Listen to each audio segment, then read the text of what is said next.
নামাজহীন জীবন যাপন করা যাবে না। কিয়ামতের দিন সর্বপ্রথম বান্দাকে আল্লাহ রাব্বুল আলামিন জিজ্ঞাসা করবেন কি বিষয় নিয়ে বলেন, আরো জোরে বলেন কি নিয়ে বলেন? নামাজ। আমার নবীর শেষ কথা ছিল দুনিয়া থেকে বিদায় হওয়ার আগে কি বলেন? নামাজ। নামাজ ছাড়া যাবে না, নামাজকে বাদ দেওয়া যাবে না।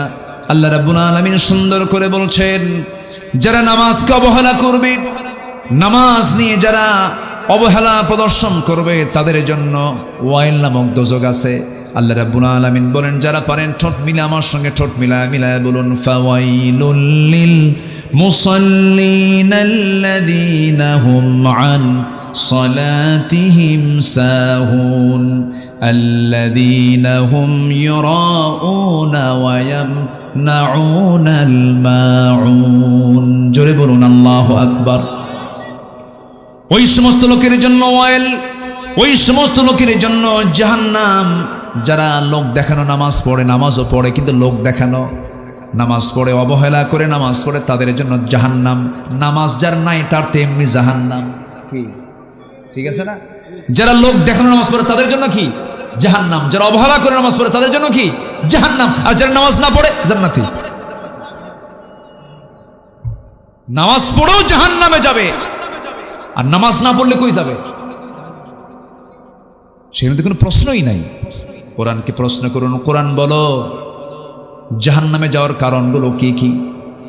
কোরআন বলে দিচ্ছে, মা সালাকাকুম ফি সাকার ক্বালু লাম নাকু মিনাল মুসাল্লিন ওয়া লাম নাকু নুতঈমুল মিসকিন। জাহান্নামবাসীকে বলা হবে, ও সাকারের অধিবাসী। সাকার একটা দোজকের নাম।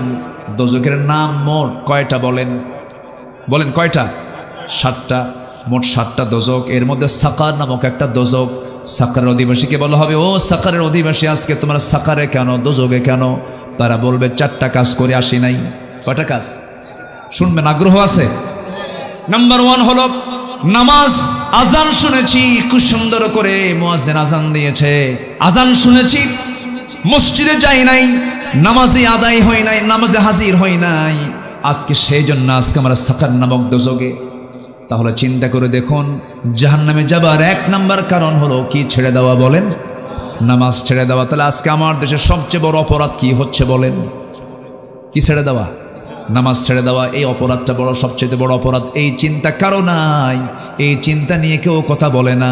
অথচ আল্লাহ রাব্বুল আলামিন বলছেন, রাষ্ট্র গঠন করবা, 4টা আইন দিচ্ছে। 1 নাম্বার আইন হলো তোমরা রাষ্ট্র গঠন করার সঙ্গে সঙ্গে জাহান্নাম থেকে বাঁচার জন্য জাতিকে নামাজের ব্যবস্থা করে দিবা। জোরে কোন সুবহানাল্লাহ। কার কথা? মোল্লার কথা না, আল্লাহর কথা।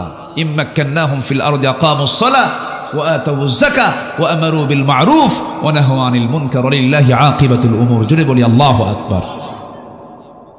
আমার বন্ধুগণ, এই জন্য নামাজ আমরা ছাড়ব না, নামাজ কি কখনো বাদ দেওয়া যাবে না। আল্লাহ রাব্বুল আলামিন আগে ঈমান আনতে বলেন, সেই ঈমানটা হতে হবে কি ঈমান? ঈমানের কিছু গুণ আছে, মুমিনের কিছু গুণ আছে, সেই গুণগুলো অর্জন করতে হবে। আল্লাহ রাব্বুল আলামিন কাফিরকে চেনার জন্য কাফিরুন দিয়েছেন, মুনাফিককে চেনার জন্য সূরা মুনাফিকুন দিয়েছেন, আবার মুমিনকে চেনার জন্য সূরা মুমিনুন দিয়েছেন। যারা পারেন ঠোঁট মিলিয়ে বলুন, সওয়াব পাবেন। قد أفلح المؤمنون الذين هم في صلاتهم خاشعون والذين هم عن اللغو معرضون والذين هم للزكاة فاعلون والذين هم لفروجهم حافظون। প্রকৃত মুমিন কারা? 1 নাম্বার হলো যারা নামাজটাকে অত্যন্ত খুশুর সঙ্গে আদায় করবে। নাম্বার 2 হলো যারা অনর্থক কোনো কথা মুখ থেকে বের করবে না, বেফাঁস কোনো কথা বলবে না। ইমানদারদের কথা হবে জমির দলিলের মতো। জমির দলিল লেখক যেমন দলিল লিখতে নিয়ে 1000বার চিন্তা করে লেখে, কোনো ভুল লেখে না। দাগ নাম্বার ভুল করলে দলিল বাতিল, সিএস নাম্বার ভুল করলে পরে দলিল প্রশ্নবিদ্ধ হয়ে যাবে। দলিল লেখক যেমন দলিল করতে নিয়ে যেমন নিখুঁত করে বারবার দেখে দেখে চেষ্টা করে লেখেন, ইমানদার যখন চলবে তার কথা হবে জমির দলিলের চাইতে অত্যন্ত যত্নশীল। সে মুখ থেকে বেফাস একটা কথাও বলবে না। অযাচিত কোনো কথা মুখ থেকে বের হবে না, মিথ্যা তো দূরেই থাক, অপ্রয়োজনীয় কোনো কথা মুখ থেকে বের হবে না। ইমানদারের প্রত্যেকটা জিহ্বার ব্যাপারে কে রেকর্ড করেন বলেন? আসতে বলবেন না, কে রেকর্ড করেন? মা ইয়ালফিযু মিন কাওলিন ইল্লা লাদাইহি রাকীবুন আতীদ ওয়া ইয়ালামু খাইনাতাল আ'য়ুনি ওয়া মা তুখফিস সুদূর। জোরে বলুন আল্লাহু আকবার। এজন্য কথা আগে না চিন্তা আগে? ভালো করে বলেন, কথা আগে না চিন্তা আগে? চিন্তা আগে। আল্লাহ বলছেন বান্দারে, কথা থেকে মুখ থেকে বেফাস কোনো একটা কথাও বলবা না, যা বলবা চিন্তা করে আগে বলবা, কারণ তোমার কথার ব্যাপারে একদিন জিজ্ঞাসিত হবে। আল্লাহ রাব্বুল আলামিন সুন্দর করে বলেন, লাইসাল বিররা আন তুওয়াল্লু ফুজুহাকুম কিবালাল মাশরিকি ওয়াল মাগরিবি ওয়ালাকিন্নাল بر من آمن بالله واليوم الآخر والملائكة والكتاب والنبيين وآتى المال على حبه ذوي القربى واليتامى والمساكين وابن السبيل والسائلين وفي الرقاب وأقام الصلاة وآتى الزكاة والموفون بعهدهم إذا عاهدوا والصابرين في البأساء والضراء وحين البأس أولئك الذين صدقوا وأولئك هم المتقون জোরে বলুন আল্লাহু আকবার। আল্লাহ রাব্বুল আলামিন বলেন, ঠাকঠুক মেরে তুমি তোমার চেহারা কিবলামুখী করলে পূর্ব অথবা পশ্চিম দিক, কয়েকটা সেজদা মারলে আর ভাবতেছ আমি ইমানদার হয়ে গেছি। না না, শুধু চেহারা ঘুরালে ইমানদার হওয়া যায় না, পুণ্য হাসিল করা হয় না। প্রকৃত ইমানদার হওয়ার জন্য, প্রকৃত পুণ্য লাভ করার জন্য তোমার এক নাম্বার কাজ হলো তোমাকে ঈমান আনতে হবে। ভালো করে কি আনতে হবে? ঈমান আনতে হবে আগে। কার প্রতি ঈমান আনতে হবে? আল্লাহ নিজে আবার ব্যাখ্যা দিচ্ছেন, নিজেই এক্সপ্লেন করছেন, তাফসীর করছেন। ওয়ালাকিন্নাল বিররা মান আমানা বিল্লাহ ওয়াল ইয়াউমিল আখির ওয়াল মালাইকাতি ওয়াল কিতাবি ওয়ান নাবিয়্যিন। কয়টা বলেন? কয়টা? শুধু একজনকে মানলাম, আল্লাহকে মানলাম, রাসূলকে মানলাম না, হলো না। রাসূলকে মানলাম, কিতাবকে মানলাম না, হলো না। আবার কিতাবকে মানলাম, শুধু নামাজে মানলাম, সমাজে মানলাম না, তাও হলো না। ঠিক কি না? কোরআন শুধু নামাজে মানবো, সমাজে মানবো না, এটা তো প্রতারণা, এটা ধোঁকাবাজি, কারসাজি এগুলো। কোরআন শুধু ধর্মীয় কিতাবের নাম নয়, কোরআন হচ্ছে complete and balanced code of life, পরিপূর্ণ ভারসাম্যপূর্ণ একটা জীবন ব্যবস্থা। অপূর্ণাঙ্গ না পূর্ণাঙ্গ? সব আছে এর মধ্যে। আপনি কি চান? এর মধ্যে ওষুধও আছে। সুবহানাল্লাহ বলবেন না? এমন ওষুধের তথ্য আছে যা পৃথিবীর কোন ওষুধ কোম্পানিতে নাই। এটা কিয়ামত পর্যন্ত কোন ওষুধ কোম্পানি ওষুধ বানাতেও পারবে না। বলবো? একটু বলি, শোনেন। পৃথিবী কিয়ামত পর্যন্ত কোন মানুষ এই ওষুধ বানাতে পারবে না যা খুলনাতে উৎপন্ন হয়, সুন্দরবনে হয়। বলেন কি হয়? বলেন কি হয়? মধু। এই মধু পৃথিবীর কোনো ফার্মাসিউটিক্যাল কোম্পানি বানাতে পারবে? আসতে বলবেন না, পারবে? ক্ষমতা আছে কারো? কোনোদিন হবে না। কোরআন দেখেন কি তথ্য দেয়। আপনি শুধু যে ভাববেন যে কোরআন শুধু নামাজের কথা বলে, দেখেন কি তথ্য দিচ্ছে। 1973 সালে কার্ল ভন ফ্রিচ নামে একজন বিজ্ঞানী মৌমাছির উপরে সে গবেষণা চালায়। তিনি গবেষণা চালিয়ে গোটা পৃথিবীতে চাঞ্চল্য সৃষ্টি করেন এবং তিনি একটা বইও লেখেন। সে বইয়ের নাম হচ্ছে দ্য ড্যান্সিং বিজ। হ্যাঁ, তো উনি কিছুর তথ্য দেন, যে তথ্য তিনি দিয়েছেন, যে তথ্যের ভিত্তিতে তিনি নোবেল পুরস্কার পাইছেন, সেই তথ্য ১৫০০ বছর আগে কোরআন দিয়ে দিয়েছে। যেরকম সুবহানাল্লাহ। তাহলে বলেন উনি কি তথ্য দিয়েছেন না তথ্য পাচার করেছেন?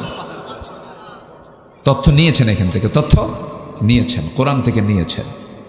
যেরকম তিনি সর্বপ্রথম ফটোগ্রাফির মাধ্যমে প্রমাণ করে দেখিয়েছেন মূলত ফিমেল ওয়ার্কার মধু সংগ্রহ করে, ফিমেল ওয়ার্কার বি যেগুলো, স্ত্রী মৌমাছি যেগুলো, সেগুলোই মধু সংগ্রহ করে, এটা তিনি নির্ণয় করলেন। অথচ ১৫০০ বছর আগে আল্লাহ রাব্বুল আলামিন ফিমেল ওয়ার্কার বি যে মধু সংগ্রহ করে তা কোরআনে বলে দিয়েছেন। এখানে আলেম উলামা আছেন, দেখেন আমি স্ত্রী মৌমাছির কথা আল্লাহ পাক কেমন করে বলেছেন। আল্লাহ রাব্বুল আলামিন বলেন, وَأَوْحَى رَبُّكَ إِلَى النَّحْلِ أَنِ اتَّخِذِي مِنَ الْجِبَالِ بُيُوتًا وَمِنَ الشَّجَرِ وَمِمَّا يَعْرِشُونَ। জোরে বলুন আল্লাহু আকবার। আল্লাহ মৌমাছিকে, আল্লাহ স্ত্রী মৌমাছিকে ইঙ্গিত করলেন, ওহী দিলেন, তাকে জানান দিলেন, আনিত্তাখিদি মিনাল জিবালি বুয়ুত। আনিত্তাখিদি মুযাক্কার নয়, মুয়ান্নাসের সিগা, স্ত্রীলিঙ্গ, এটা মুয়ান্নাস না। আল্লাহ রাব্বুল আলামিন স্ত্রী মৌমাছিকে জানান দিলেন, তোমরা কি করো, বাসা বানাও পাহাড়ের পাদদেশে, গাছের ডালে ডালে। এই যে স্ত্রী মৌমাছিকে মৌচাক বানাতে বললেন, এই তথ্য ১৫০০ বছর আগে দিয়েছেন তিনি কে? আল্লাহ দিয়ে দিয়েছেন। কোরআন মানব রচিত নয়। আবার ওই বিজ্ঞানী প্রমাণ করতে গিয়েছেন, তিনি বলছেন যখন কোনো কর্মী মৌমাছি নতুন ফুলের বাগান অথবা উদ্যান খুঁজে পায়, তখন সে অন্য মৌমাছিদের সঠিক পথের দিক নির্দেশনা দেয়। কার্ল ভন ফ্রিচ এই নাচের নামটা দিয়েছেন ওয়াগল ড্যান্স, যা পৃথিবী জুড়ে সাড়া ফেলে। অথচ এই তথ্য কোরআনের কাছে অনেক পুরাতন। কোরআন আগে জানিয়ে দিচ্ছে, সুম্মা কুলি মিন কুল্লি সামারাতি ফাসলুকি সুবুলা রাব্বিকি যুলুলা। জোরে বলুন আল্লাহু আকবার। আল্লাহু আকবার বলেন। কোরআন কত আগে তথ্যগুলো দিয়ে দিচ্ছে। এরপরে আমরা যে মধুগুলো খাই, যে মধু পান করি, এই মধুটা বর্তমান সময়ে এসে বিজ্ঞানের নিখুঁতভাবে গবেষণা করে বের করেছেন, এই আসলে মধু বের হয় মৌমাছির পেট থেকে, মৌমাছির পেট থেকে বের হয়। এই আশ্চর্য তথ্যটি মহান রব্বুল আলামিন এই তথ্যটাও ১৫০০ বছর আগে দিয়েছেন।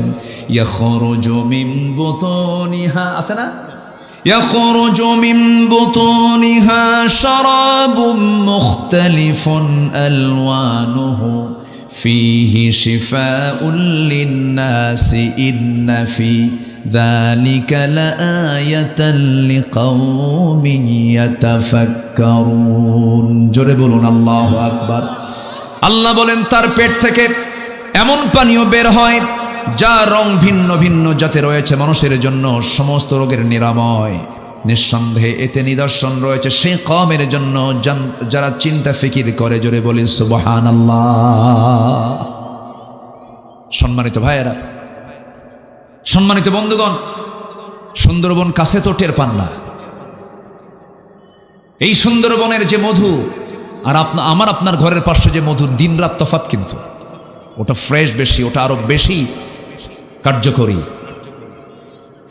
আচ্ছা, এখানে 1 কেজি মধুর দাম কত? মাত্র 800-1200 কোনো মধু হয়? আচ্ছা ঠিক আছে, 2000-ই ধরেন, 1 কেজি মধু ধরেন 2000। কিন্তু 1 পাউন্ড মধু বানাতে, গবেষণায় এসেছে 1 পাউন্ড মধু বানাতে 550 মৌমাছিকে প্রায় 20 লাখ ফুলে ভ্রমণ করতে হয়। সুবহানাল্লাহ বলবেন না? এদের যদি দিন লেবার অনুযায়ী যদি না হতো তাহলে কি করতেন? কি কথা কি বুঝতেছেন আপনারা? পাখা তো নাই আমাদের, ওর তো পাখা আছে। আল্লাহু আকবার। 550 মৌমাছিকে প্রায় 20 লাখ ফুলে ভ্রমণ করতে হয়। সেখানে একটা কর্মী মৌমাছিকে 80,000 কিলোমিটার পথ অতিক্রম করতে হয়। 80,000 কিলোমিটার। অন্য একটা গবেষণার তথ্যে এসেছে প্রায় 14,50,000 কিলোমিটার পথ অতিক্রম করলে পরেই 1 পাউন্ড মধু বের হতে পারে, যা গোটা পৃথিবীকে 3 বার প্রদক্ষিণ করা যাবে। গোটা পৃথিবী 3 বার ঘোরা যাবে। এই পরিমাণ ভ্রমণ করতে হয় মৌমাছিকে, 550 মৌমাছিকে 1 পাউন্ড মধু তৈরি করার জন্য। এখন বলেন মধুর দাম কত? 1200, 1200, 12,000, 12 লাখ দাম দিতে পারবেন আপনি? আল্লাহু আকবার। আর সেই মধুর ভিতরে যারা ভেজাল দেয় তাদের 10 বার ফাঁসি হওয়া দরকার, একবার না। আগের যুগের দাদারা হসপিটাল চেনে নাই। আগের যুগের দাদিরা চশমার জন্য দোকানে যায় নাই। যা খেয়েছেন ভেজাল মানুষও ছিল না, ভেজাল খাদ্যও ছিল না। এখন মানুষও ভেজাল, খাদ্যও ভেজাল। কোরআন তো শেফা। কোরআন পড়লে, কোরআন মানলে অসুখও হবে না। বলি আলহামদুলিল্লাহ, জোরে বলি আলহামদুলিল্লাহ। আবার দেখেন, এই মৌচাকের মধু যেন নষ্ট না হয়। এই মৌচাকের ভিতরে স্বাভাবিক তাপমাত্রা হচ্ছে 35 ডিগ্রি সেলসিয়াস। 35 degree Celsius. ধরেন এখন আমাদের এখানে তাপমাত্রা আছে, আজকে একটু গরম বেশি, 25-26 হবে। 25-26 ডিগ্রি সেলসিয়াস যদি তাপমাত্রা হয়, মৌচাকের ভিতরে নরমালি তাপমাত্রা থাকতে হবে মধুগুলোকে ঠিক রাখার জন্য 35 ডিগ্রি সেলসিয়াস। যদি কখনো তাপমাত্রা এর কম 30 ডিগ্রিতে নেমে আসে, তখন মৌমাছিগুলো সবাই একত্রিত হয়ে তাদের ডানাগুলো ঝাঁপায়া বারবার নড়ায়া তাপমাত্রা বাড়ায় ফেলে। জোরে বলি সুবহানাল্লাহ। আচ্ছা, আবার যদি তাপমাত্রা বেশি হয়ে যায়, তখন ওদের পাখাটা উল্টা করে আবার ঝাপড়ায়, উল্টা করে, যেন তাপমাত্রাটা যেন বাহির থেকে কিছু বাতাস ঢুকে যেন তাপমাত্রা 35-এ চলে আসে। কেউ তো সুবহানাল্লাহ বললেন না।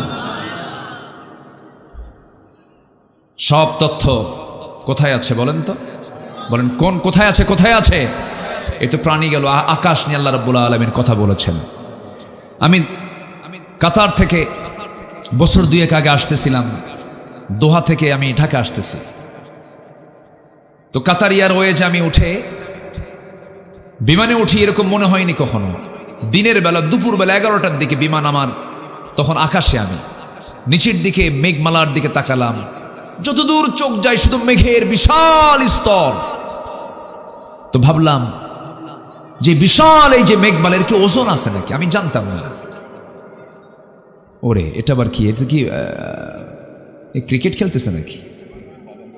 ও মাশাআল্লাহ, একটা অটিস্টিক মানুষ। হ্যাঁ, কর্মের প্রতি তার কি আগ্রহ! মাশাআল্লাহ। এর তো বাদাম সবগুলো একসঙ্গে নিয়ে ওর দাম দেওয়া দরকার। যে একজন নেন না, একজন নিয়ে তাকে দিয়ে দেন। জি আমার বন্ধুগণ, তো আমি আসতেছিলাম, মেঘগুলো দেখে ভাবলাম যে এর ওজন আছে নাকি। একটু সার্চ করলাম, একটু গবেষণায় চলে গেলাম। বিজ্ঞান বলছে কিছু কিছু মেঘমালা আছে, কিউমুলিনুম্বাস নামে কিছু মেঘমালা আছে, যাদের ওজন হলো শুধু মন না, ton ton, lakh lakh ton ওজন। জোরে বলি সুবহানাল্লাহ। ঝুলাই রাখছেন কে? কার উপরে? শূন্যের উপরে। কার মাথার উপরে? বলেন কার মাথার উপরে? একটু হুঁশ হয় না? আমাদের হুঁশ হবে কোন দিন? একটা দিনের জন্য কি আল্লাহ তাআলা কখনো একটা মেঘখণ্ড, মেঘমালা ফেলে দিয়েছেন? যদি আল্লাহ পাক মাঝে মাঝে এরকম করে ফেলতেন, কেউ কি বিল্ডিং বানাতো? বিল্ডিং বানাতে আরেক বিপদ হয়ে যেত। একটা দিন মিসিং হলো না। আবার এই মেঘমালা আল্লাহ রাব্বুল আলামিন বায়ু প্রবাহের মধ্য দিয়া উড়ায় নেন, ঘোরায় নেন। আবার যখন পানিগুলো জমিন থেকে তোলেন, ওয়াটার সাইকেল অনুযায়ী পানি চক্র আকারে। আল্লাহ কোরআনে মেটেরোলজিক্যাল সায়েন্স নিয়ে কথা বলেছেন, আবহাওয়া বিজ্ঞান নিয়ে কথা বলেছেন। আবহাওয়া বিজ্ঞান 19 শতক 20 শতকে সে তথ্য দিয়েছে, 1500 বছর আগে কোরআন সেই তথ্য আগিয়ে দিয়েছে। জোরে করে সুবহানাল্লাহ। আমার বন্ধুগণ, এই যে মেঘগুলো আমরা দেখি, আজকেও সারাদিন মেঘ মেঘ ভাবছিল।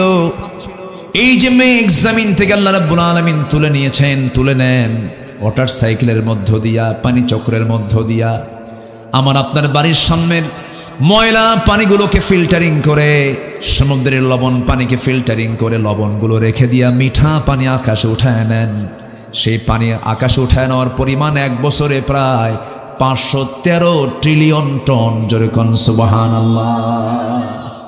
513 trillion ton, trillion million billion না, 513 ট্রিলিয়ন টন পানি জমিন থেকে তোলেন। এটা বিজ্ঞানীদের একটা মেজারমেন্ট, এর কম বেশি একটু হতে পারে। তাহলে এই পানি সিস্টেম যদি এরকম না করে আল্লাহ যদি মানুষকে দায়িত্ব দিতেন, তাহলে গোটা দুনিয়া শুধু পাইপ দিয়েই ভরা থাকতো। কি দিয়ে ভরা থাকতো? কোন পাইপ দিয়া। আর আল্লাহ তাআলা কি সুন্দর করে এমন ফিল্টার দিয়েছেন, সেই ফিল্টার দেখাও যায় না। কি উন্নত প্রযুক্তি আল্লাহ তাআলার। জমিন থেকে পানি তুলতেছেন, লবণ রেখে দিয়া, পচা আবর্জনা রেখে দিয়ে সুন্দর ফ্রেশ পানি তুলতেছেন। আল্লাহু আকবার বলেন। কে চালান? আসতে বল, কে চালান? কি পরিমাণ পানি তোলেন? যে পরিমাণ পানি বৃষ্টি আকারে আসে। বিকাদারিন, বিমাইন বিকাদারিন, আল্লাহ পাক পরিমাণ মতো পানি তোলেন, অপরিমাণ মতো না। জোরে বলি সুবহানাল্লাহ। কার অবদান? আসতে বলবেন না, কার অবদান? আল্লাহ। এরপরে আল্লাহ রাব্বুল আলামিন লোহা নাজিল করেছেন। কি নাজিল করেছেন বলেন তো? লোহা। এই লোহা আমরা জানি যে এই লোহাটা কোন জায়গা থেকে আসছে। আমাদের ধারণা হয়তো পৃথিবীতেই ছিল না। এই লোহার অবস্থান পৃথিবীতে নয়। এই লোহা একচুল পরিমাণ লোহা পৃথিবীর কেউ বানাতে পারে নাই। লোহাটা সম্পূর্ণ কার? আসতে বলবেন না, কার? লোহা নামে একটা সূরা আছে, তার নাম কি বলেন? হাদিদ। মৌমাছি নামে একটা সূরা আছে, তার নাম কি? নাহাল। তাহলে মৌমাছি বললাম, এখন হাদিদে আসেন লোহা। এটা সূরার নামকরণ করা হয়েছে, মানে কি বহু তথ্য এর মধ্যে আছে। পৃথিবীতে যেটাই করতে যাবেন আগে কি দরকার? কি দরকার বলেন? লোহা দরকার কিনা বলেন? এই মেটাল ছাড়া কিছু হবে? হবে না। এই লোহা, আধুনিক বিজ্ঞান বলতেছে লোহার সৃষ্টি পৃথিবীতে নয়। লোহা এসেছে বহির জগৎ থেকে, অর্থাৎ আকাশ থেকে। কারণ পৃথিবীর পরিবেশ লোহা উৎপাদনের জন্য অনুপযোগী। কেননা সূর্যের তাপমাত্রা লোহা উৎপাদনের জন্য যথেষ্ট নয়। সূর্যের কেন্দ্রের তাপমাত্রা 15 মিলিয়ন ডিগ্রি সেলসিয়াস।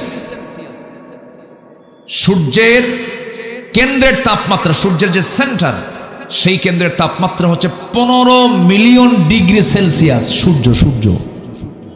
কেউ তো আল্লাহু আকবার বললেন না।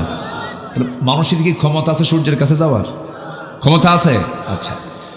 আর সূর্যের পৃষ্ঠে অর্থাৎ ফটোস্ফিয়ারের তাপমাত্রা হচ্ছে 5.5 থেকে 6,000 ডিগ্রি সেলসিয়াস।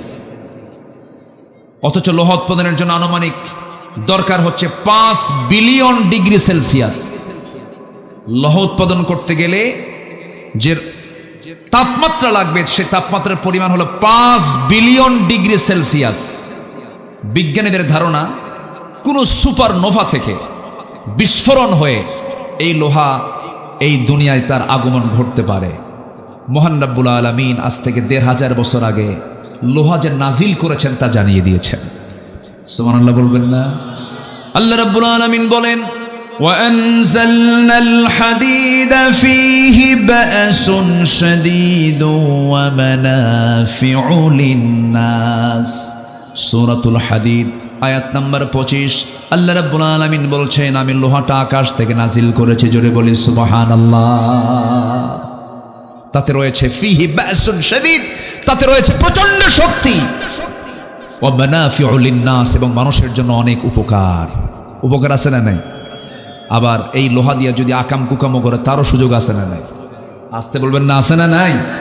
আচ্ছা, আপনি বড় আলেম, ভালো কোনো ব্যক্তিকে পাহারা দিবেন, তার পাহারার জন্য অস্ত্রের দরকার আছে না নাই বলেন তো? অস্ত্র নিয়ে দাঁড়ায় থাকলেন, সে অস্ত্র ভালো মানুষের উপকারে আসছে। আবার এই অস্ত্রই যদি আপনি, অর্থাৎ শিশুর হাতে আপনি যদি চাকু তুলে দেন আপেল কাটার জন্য, সে কি আপেল কাটবে না হাত কাটবে? সে আপেলের দায়িত্ব যদি আপনি নেন, তখন আপনি কিন্তু ওই ছুরি দিয়ে আপনি আপেলই কাটবেন, আপনি হাত কাটবেন না। তো আজকে এই যে লোহাটা আল্লাহ পাক দিয়েছেন, এই লোহাটার উপকারিতা প্রত্যেকটা কাজেই প্রয়োজন। আল্লাহ পাক এই জন্য এই মেটাল নামে একটা সূরা নাজিল করেছেন। তাহলে এখন বলুন, কোরআন কি শুধু ধর্মীয় কিতাব না সব কিছু বলে? বলেন, কোরআন কি শুধু এক কথা বলে না সব কথা বলে? সব কথা বলে। কি চান আপনার মধ্যে? শুধু আমি যদি সায়েন্স নিয়ে কথা বলতে যে গোটা রাত যাবে, শেষ হবে না। সম্মানিত ভাইয়েরা, আসুন আমরা সেই জায়গায় চলে যাই যেখানে আমি তেলাওয়াত দিয়ে শুরু করেছিলাম। 6টা কাজ করলে পরে আমরা সত্যবাদীর সার্টিফিকেট পাবো এবং মুত্তাকির সার্টিফিকেট পেয়ে যাব। এর মধ্যে 1 নাম্বার হলো আমরা ঈমান আনবো কার উপরে? মোট কয়টা ঈমানের ক্লাস? মোট কয়টা? 5টা। মনে আছে না? এই 5টার সমন্বয়ে হয়ে ঈমান আনতে হবে। একটাকে অবিশ্বাস করলে পরে কাম হবে না। কোরআন আংশিক মানলে কাম হবে না। একটু কান লাগাবেন, মনোযোগ দিয়ে শুনবেন। আমি আজকে খুব খুশি হয়েছে, আজকে আপনারা আমাকে অনেক আগে উঠিয়ে দিয়েছেন, মানে মঞ্চে খুব আগে ভাগে উঠতে পেরেছে। আমি খুবই আনন্দ পাচ্ছি আজকে, জানেন। এরকম যদি প্রত্যেকটা কমিটি হতো, আমি যে কি খুশি হতাম, কিন্তু পারি না। মমিন সিং নামক একটা এলাকা আছে আমার দেশে, মমিন শাহী। মাহফিলে গেছি, রাত 8টার দিকে গেছি। বললো, হুজুর খাওয়া দাওয়া করেন? লেপ কম্বল দিলাম, ঘুমান। তো বললাম, আমার উঠাবেন কখন? গত বছর বক্তা, প্রধান বক্তা যে সময় উঠছে তার 1 ঘন্টা আপনি আগে উঠবেন। আমাকে 2:30টার দিকে ডাক দিন। ডাক দিয়ে বললো, হুজুর আপনি 3টায় উঠবেন আলোচনায়। গত বছর প্রধান বক্তা উঠছিল 4টায়, এবার একটু প্রমোশন হয়েছে। রাত কয়টায়? 3টায়। বলেন তো, সে রাত 3টায় ওয়াজ হয় না আওয়াজ হয়? আলোচনা না আলোচনা? এই হচ্ছে অবস্থা। ম্যাক্সিমাম মাহফিলগুলোতে টাইম সিলেকশনের অভাবে মাহফিলটা মরে যায়, মাহফিলটা প্রাণহীন হয়ে যায়। সব মাহফিলে লেখা থাকে প্রধান বক্তা, কিন্তু মাহফিলে যে হয়ে যায় শেষ বক্তা, সবার শেষে উঠায় দেয়। আদর্শ মাহফিলের বৈশিষ্ট্য হলো তার টাইম সিলেকশনে খুব অনড় থাকতে হবে। লোক কি আসলো না আসলো ওটা বিষয় না। পরীক্ষার সময় মতো, নামাজ সময় মতো, মাহফিলের সময় মতো, ঠিক কিনা? এটা উচিত। চট্টগ্রামে আমার গত পরশুদিন মাহফিল ছিল। চট্টগ্রামে বাংলাদেশের সবচাইতে বড় মাহফিল যেটা, প্যারেড ময়দান। 2000 সালে ছিলাম আমি ছিলাম ওই মাহফিলের শ্রোতা। 2000 সালে আমি মাহফিলে গিয়েছি কক্সবাজারে। আমি ইচ্ছে করে সেদিন একদিন আমি মাহফিল রাখিনি। ভাবলাম যে প্যারেড ময়দানে মাহফিল অংশগ্রহণ করে আলোচনা আজকে শুনব। আলোচনা করেছিলেন বিশ্বনন্দিত আলেমে দ্বীন আল্লামা শহীদ আল্লামা সাইদ রাহিমাহুল্লাহ। তো সেই প্যারেড ময়দান 18 বছর ধরে বাতিল গোষ্ঠী জিম্মি করে মাহফিলকে তারা বন্ধ করে রেখেছিল। 18 বছর 1.5 যুগ মাহফিল করতে দেয়নি। 1977 সালে মাহফিল শুরু হয়। 2006 সাল পর্যন্ত একটানা আল্লামা সাইদ রাহিমাহুল্লাহ তিনি মাহফিল করেছেন 5 দিন ব্যাপী। কয়দিন ব্যাপী? একজন 5 দিন করে 29 বছর তিনি একটানা করেছেন। 2007 সাল বন্ধ হলো। ওই সময় থেকে এই 24 সাল পর্যন্ত, 25 সাল পর্যন্ত, 24 সাল পর্যন্ত ফেরেশতারা বন্ধ রাখছিল। বুঝেন নাই? সেখানে আমি আলোচনায় উঠছি। সেদিন আমি চিফ মেহমান প্রথম দিনের। আল্লামা, আমি তো নগণ্য গোলাম, এলেম কালাম তেমন নাই, মানুষ ডাকে যাই। আমি তো জানি আমি আব্দুল্লাহ আমিন, আমার কুদ্দুর কি আছে? লা ইলমা লানা ইল্লা মা আল্লামতানা, কিচ্ছু নাই। ওই বাবার সঙ্গে আগে হাটে যেতাম। আগে তো ডিজিটাল মেশিনে মাপতো না, আগে মাপতো হলো যে বাটখারা দিয়া, দাড়ি পাল্লা দিয়ে মাপতো। তো বাটখারাগুলো পাশে যেটা ওজন, ওটা পাশে রেখে দিত। আমি দেখতাম, আব্বাকে বলতাম ওগুলো কি? আব্বাকে, আব্বা ওটাই দিয়ে মাপে।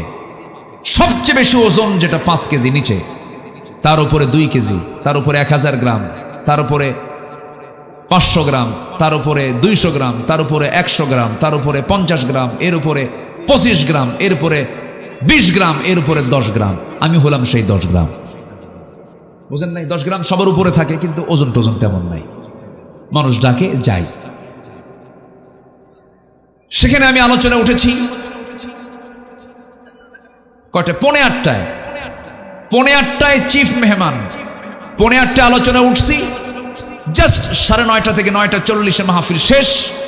মাহফিল শেষ, এশার আজান শুরু, নামাজ পড়ে সবাই বিদায়। এটাই তো উচিত ছিল, কিন্তু আমার দেশে এই কালচারটা নাই। তবে এই মাহফিল আমার কাছে খুবই চিত্তাকর্ষক মনে হয়েছে, আমি খুবই খুশি হয়েছে। আল্লাহ তুমি মাহফিল কমিটিকে এর জন্য উত্তম জাযা দিয়ে দাও।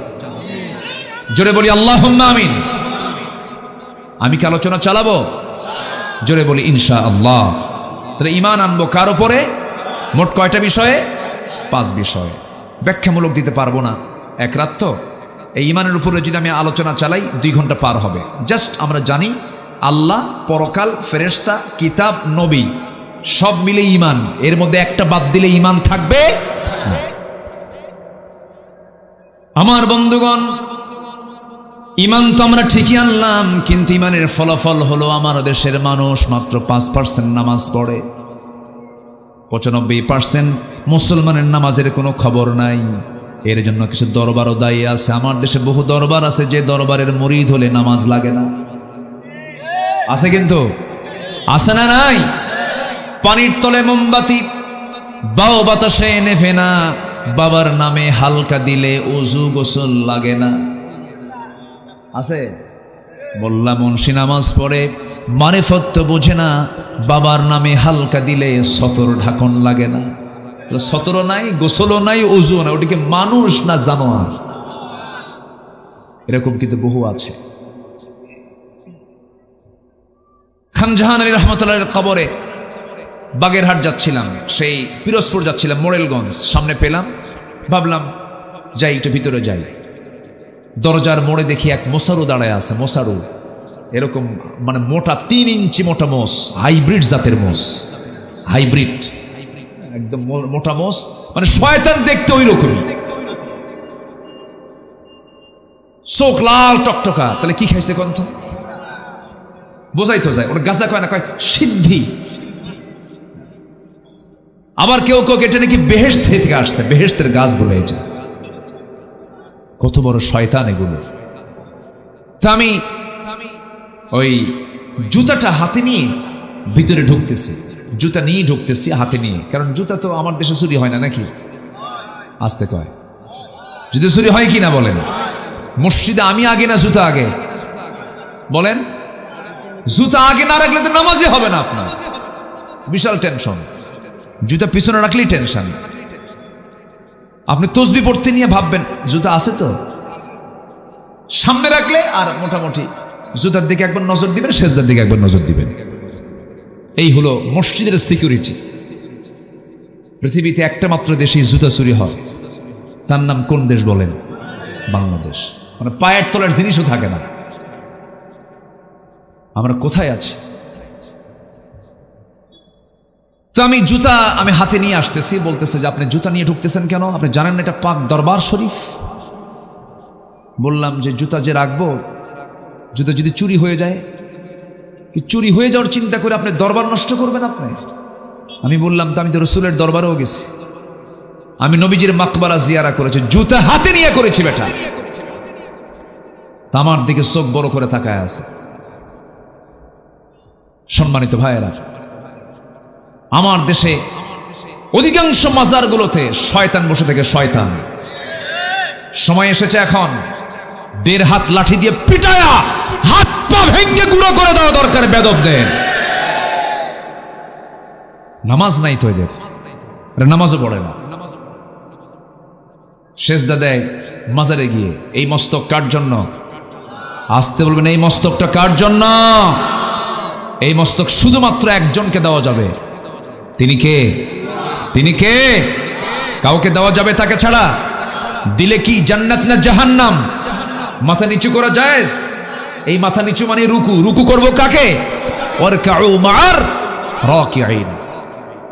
রুকু কারো সামনে করা যাবে না, রুকুও করা যাবে না, সেজদাও করা যাবে, রুকুও করা যাবে না, সেজদাও করা যাবে না। আমার নবীজির তায়েফের ময়দানের একটা কথা মনে হলো আমার। তায়েফে আমার নবীজি দাওয়াত দিতে গেছেন। মক্কায় দাওয়াত গ্যাস বন্ধ। আবু জেহেল নিবন্ধন বাতিল করছে, দলও ব্যান্ড করছে, রসুলকে গৃহবন্দীও করছে। কোথায় যাবেন? আমার নবীজি বুক ভর আশা নিয়ে ভাবলেন, বনু সাদে তো আমি তায়েফ দিয়ে গেছি, আমার দুধমা ঘরে আমি গিয়েছি বহুবার, তায়েফের কথা তার মনে হয়ে গেছে। খুব সুন্দর এলাকা, আপনারা যারা গেছেন প্রচুর ফল হয়, তায়েফের ফল গোটা পৃথিবী সাপ্লাই হয়, এটা নবীর দোয়ার ফসল। আমার নবীজি তায়েফের ময়দানে গিয়া বুক ভরা আশা নিয়ে যখন কালিমার দাওয়াত দিতে গেলেন, আমার নবীজি দাওয়াতের ফলাফল পেয়েছেন ফুল না পাথর? ফুল না পাথর পেয়েছেন? পাথর পেলেন, এমন পাথর মারা হলো রাসূলের সাথে। উচ্ছৃঙ্খল যুবকদের লেলিয়ে দেওয়া হলো, শয়তান মুরব্বীগুলো নিজেরা আগায় না এসে উচ্ছৃঙ্খল যুবকদেরকে লেলিয়ে দিয়েছে। চোকা চোকা পাথর হাতের মধ্যে নিয়ে শত শত যুবক আমার রাসূলকে পাগল মনে করে পাথর মারা শুরু করে দিয়েছে। নবীজির হাতের মধ্যে হাত ঢুকলে পরে তুলার মতো নরম যে হাত ছিল নবীজির কোমল দেহে, পাথরগুলো যখন গিয়ে পড়ল, ফিনকি দিয়ে রক্ত পড়া শুরু হয়ে গেছে। যে নবীজি রাস্তায় হাঁটলে পরে দিনের বেলা সূর্যের কিরণে নবীজি যেন না ঘেমে যান, আল্লাহ পাক সূর্যের নিচে মেঘখণ্ড সবসময়ের জন্য রেখে দিতেন। সেই নবীজির দেহে পাথর মারতে মারতে রক্তাক্ত হয়ে পড়লেন রাসূল, জমিনে লুটিয়ে পড়লেন, নবীর পাশে কেউ নাই, সেন্সলেস হয়ে গেলেন। মালাকুল জিবাল এসে, পাথরের ফেরেশতা এসে বলতেছে, ইয়া রাসূলুল্লাহ, এই যে দুই দিকের পাহাড় দেখা যায়, চাপা দিয়া শেষ করে দেব, আপনি শুধু অর্ডার করুন। রাসূল বলেন, না না, লা বাল আরজু, না, বরং আমি আশা করি যে লোকগুলো আজকে আমাকে রক্তাক্ত করে জমিনে ফেলে দিয়েছে, আমার মনে হয় এদের সন্তানরা সব কালেমাওয়ালা হয়ে যাবে। জোরে বলি সুবহানাল্লাহ, আমি মাফ করে দিলাম। নবীজি সেই জায়গা থেকে বের হলেন। 3 দিন 4 দিন তিনি খান নাই, পেটে কোনো খাবার যায় নাই, পানিও যায় নাই। আমার নবীজি দৌড় মারা শুরু করলেন যেন তারা আবার না অ্যাটাক করতে পারে। সামনের দিকে যেতে যেতে সিরাত ইবনে হিশাম গ্রন্থে এসেছে, সামনে একটা আঙ্গুর বাগান পেলেন, আঙ্গুর বাগানের ভিতরে ঢুকে পড়লেন। আমার নবীজি মাথা চক্কর মেরে আর পারলেন না, রক্ত শূন্যতায় ভুগছেন, দেহ থেকে রক্ত ঝরেছে। আমার নবীজি যখন তিনি জমিনে লুটিয়ে পড়লেন, চিত হয়ে পড়ে গেলেন, ওই আঙ্গুর বাগানের একজন কেয়ারটেকার দূর থেকে লক্ষ্য করেছে কে যেন আসলো, ভিতরে পড়ে গেছে। সামনে গিয়ে দেখে আমার নবীজির শরীর থেকে রক্ত এখনো ঝরতেছে। ওই কেয়ারটেকারের মধ্যে মায়া হলো, দয়া হলো, এত সুন্দর চেহারার মানুষ তো কোনোদিন দেখি নাই, সুন্দর চেহারার মানুষ, দয়া হলো, মায়া হলো। আঙ্গুর বাগান থেকে থোকা থোকা কয়েকটা আঙ্গুর হাতের মধ্যে পেড়ে নিয়া চিপে চিপে চিপে চিপে মোটে 1 গ্লাস আঙ্গুরের রস তৈরি করে নবীর সামনে দিয়ে বলছে, যুবক, এই রসটা পান করো, নচেত তুমি মরে যাবে, জীবনের শক্তি তুমি হারিয়ে ফেলবে। আমার নবীজির হাতে যখন দেওয়া হলো, কাপা কাপা হাতে আমার নবীজি 1 গ্লাস আঙ্গুর নিলেন, বিসমিল্লাহ বলে 3 ঢোকে পান করলেন। 3 ঢোকে পান করার পরে আমার নবীজি মুস্কি হাসি মেরে চোখটা খুলে ওই যুবকের দিকে তাকায় বলছেন, যুবক, তোমার নামটা তো আদ্দাস, তাই না? আদ্দাস মনে মনে চিন্তা করে, আমাকে দেখলো না, আমাকে চিনল না, আমার কোনো কিছুই জানে না, অথচ সেই লোকটা আমার নামটা বললো কেমনে? রাসূল এবার বলছেন, তুমি কি চিন্তা করো ও আদ্দাস, তোমার গ্রামের বাড়ির নাম হলো নিনুয়া, নিনুয়া নামক গ্রামে তোমার জন্ম। আরো আশ্চর্য হয়ে চিন্তা করে, আমার গ্রামের নামটা বললো কেমনে? এবার রাসূল বলছেন, তুমি কি চিন্তা করো ও আদ্দাস, তুমি যে গ্রাম নিনুয়াতে জন্মগ্রহণ করেছো, সেই গ্রামে জন্মগ্রহণ করেছেন আল্লাহর পয়গম্বর ইউনূস আলাইহিস সালাতু ওয়াস সালাম। এবার আদ্দাসের টনক নড়ে গেল, এত তথ্য জানলো কেমনে লোকটা? এবার বলতেছে, যুবক, আমার নাম বললে, আমার গ্রামের নাম বললে, আমার গ্রামের হিস্টোরি শত শত মাইল দূরে, তোমার তো জানার কথা নয়, তোমাকে কে বললো, কে জানায় দিল? এবার রাসূল বলছেন, আদ্দাস, একজন নবীর কাছে আর একজন নবীর খবর থাকতেই পারে। জোরে বলি সুবহানাল্লাহ। আদ্দাসের বুঝতে দেরি হলো না। আদ্দাস এবার রাসূলকে লক্ষ্য করে বলছেন, ওরে মুহাম্মদ, তুমি মনে হয় আল্লাহ আব্দুল্লাহর পুত্র মুহাম্মদ, যার কথা শুনেছি মক্কায় তার জন্ম, তুমি কি সেই ব্যক্তি নাকি? আমি সেই ব্যক্তি। সঙ্গে সঙ্গে লাফ মেরে গিয়ে নবীর 2 পায়ে 2টা হাত রেখে সেজদা দিয়ে রাসূলকে ধন্য করবে খ্রিস্টানি কায়দায়। রাসূল চান্স দিলেন না, সঙ্গে সঙ্গে সরে গিয়ে আদ্দাসের 2টা হাত শক্ত করে ধরে বুকের সঙ্গে বুক লাগায় দিলেন। সুবহানাল্লাহ বলবেন না? বিশ্বনবী সেজদা নিয়েছেন, আর এই বদমাইশরা সেজদা নেয়, হাত পা ভেঙে গুঁড়া করে দেওয়া দরকার। আমার নবীজি বললেন, আদ্দাস ওঠো। বুকের সঙ্গে বুক লাগায়া দিলেন আর বললেন, তুমিও বান্দা আমিও বান্দা। আল্লাহু আকবার। তুমিও বান্দা আমিও বান্দা।